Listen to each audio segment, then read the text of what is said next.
ഈ പുസ്തകത്തിൽ തന്നെ നിങ്ങൾ കണ്ടില്ലേ, അയാൾ പറയുന്നത് കുൻ എന്ന്. ഔലിയാക്കൾ കുൻ എന്ന് പറഞ്ഞാൽ ഉടനെ തന്നെ ഒരു സാധനം ഉണ്ടാകും, ആ നിലക്കുള്ള സ്ഥാനം വരെ ഔലിയാക്കൾക്കുണ്ടാകുമെന്ന് ഇതിൽ അദ്ദേഹം ശേഷം പറയുന്നുണ്ട്. കേട്ടോളൂ,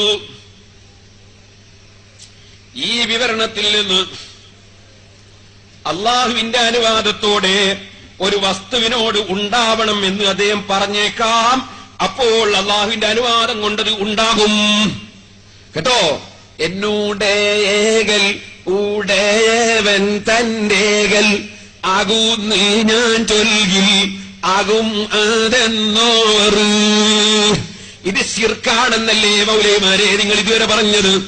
ആകൂന്ന് മുഹീദ്ദീൻ ശൈഖ് പറഞ്ഞാൽ ഉണ്ടാകും, കാരണം അത് അള്ളാന്റെ അനുമതിയോടെയാണ് പറയുന്നത് എന്ന് ഞങ്ങൾ പറയുമ്പോ അത് ശിർക്കാണ്, അന്ധവിശ്വാസമാണ് എന്ന് പറയുന്ന മൗലവിമാരെ, നിങ്ങളെ കേരള ജമിയത്തുൽ ഉലമ പ്രസിദ്ധീകരിച്ച ഈ ബുക്കിൽ പറയുന്നു അള്ളാന്റെ അനുമതിയോടെ ഔലിയാക്കൾ അങ്ങനെ പറഞ്ഞാൽ ഉണ്ടാകും.